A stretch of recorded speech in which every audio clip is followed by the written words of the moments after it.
సదాశివసమారంభం శంకరాచార్యమధ్యమం అస్మదాచార్యపర్యంతం వందే గురుపరంపరాం.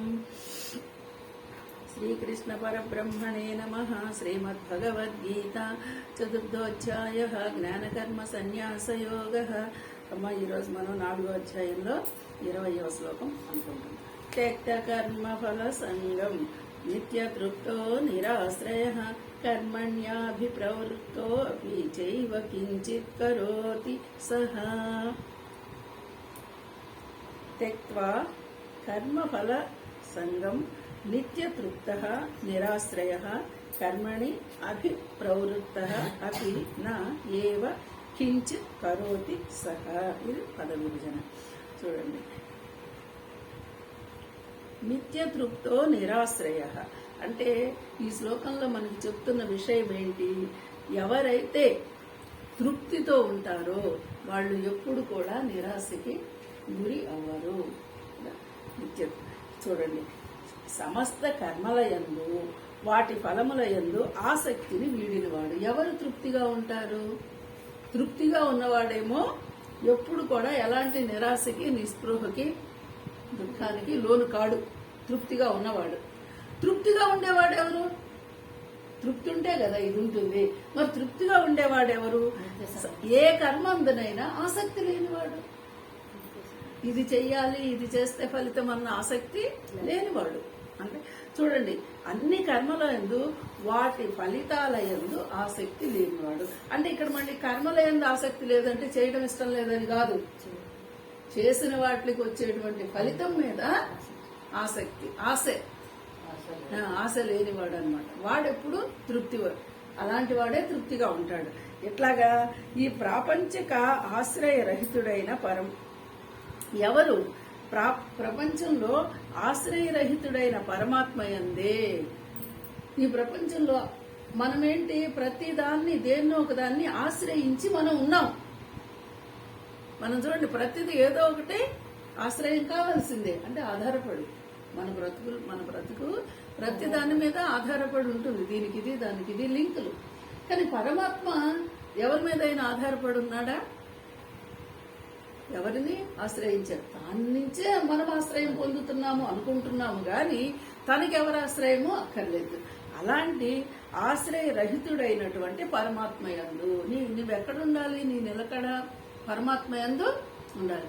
మళ్ళీ నువ్వు దేన్నైనా ఆశ్రయించావు అనుకో, ఈరోజు ఈ ఇల్లు, ఈ పొలము నాది అని ఆశ్రయం పొందామంటాం కదా.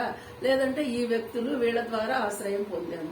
దీనికి నువ్వు మమేకమై ఉన్నావంటే ఎప్పుడైనా ఈ ఆశ్రయము విడిపోయేదే కదా. విడిపోని ఆశ్రయం ఏది? పరమాత్మ. ఆయనకి ఎవరు ఆశ్రయం అక్కర్లా, మనకి కావాలి అన్ని. తెల్లవారు లేస్తే మనకి ప్రతిదీ ఏదో దాని మీద మనం ఆధారపడి ఉంటున్నాం. అలాంటి ఆశ్రయరహితుడైనటువంటి పరమాత్మ యందు నువ్వు తృప్తితో ఉన్నావు అంటే నిత్య తృప్తిని పొందినవాడు నువ్వు. అట్టి పురుషుడు కర్మల యందు పూర్తిగా ప్రవృత్తుడు అయినప్పటికీ ఏ కొంచెము కూడా వాస్తవముగా చేయవాడు కాదు.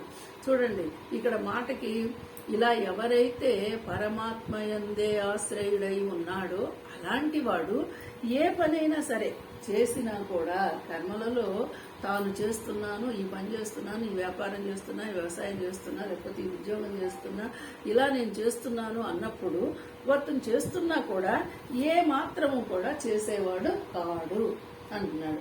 అంటే ఇక్కడ ఎవరిని ఆశ్రయించి పని చేస్తున్నాడు అంటే పరమాత్మను ఆశ్రయించి పని చేస్తున్నాడు. కాబట్టి ఈ ఫలితమునికి సంబంధించిన వాస్తవం అంతా పరమాత్మనిదే, నాదేది కాదు. అంటే అన్ని కర్మలని ఈ విధంగా నువ్వు ఆచరించు అని చెప్తున్నాడు. చూడండి, ఇది కొంచెము కష్టంగానే అనిపిస్తుంది. నేను పని చేస్తాను, నా ఫలితం ఏమి లేదయ్యా, ఫలితాన్ని గురించి నేను ఆలోచించట్లేదు అంటే మనిషి కొంచెం ఆలోచనలో పడతాడు. అవును కదా, ఏదో ఒకటి రావాలి అనుకుంటాడు కదా. మరి అందుకని ఇక్కడ ఏం చెప్తున్నారు? సమస్త కర్మల యందు వాటి ఫలితముల యందు సర్వదా ఆసక్తిని వీడి. అంటే చూడండి, మొట్టమొదటి నుంచి మనకి చెప్తుంది గీత, నువ్వు పని చేయడమే నీ వంతు. దానికి వచ్చే ఫలితాన్ని నువ్వు ఆశించకు. అంటే ఈ ఈ విధంగా ఉన్నప్పుడు అంటే సంసార ఆశ్రయరహితుడైన పరమాత్మయందే మనమేమో ఇందాకన్నాను చూడండి, ప్రతి దాని మీద ఆధారపడి ఉన్నాము. అంటే ఈ సంసారం మీద మనం ఆధారపడి ఉన్నాం. ఒక్కరోజు ఒక్కళ్ళు ఏదన్నా కాస్త చిన్నగా తక్కువ చేశారు అంటే అబ్బో ఇంకెక్కడి నుంచో అయిపోతాడు మనిషి. అలాంటి మనము మరి పరమాత్మ యందే నిత్య తృప్తుడై ఉండమంటున్నాడు.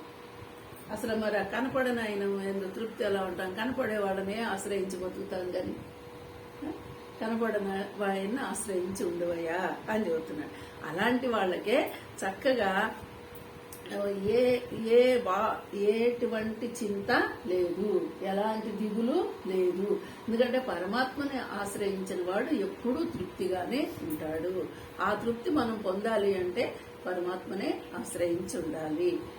అట్లా తెలుసుకోమని మనకి ఇందులో చెప్తున్నాడు. అలా చేసిన వాడు చేసి కూడా చెయ్యనివాడే, పని చేసి కూడా చెయ్యనివాడే.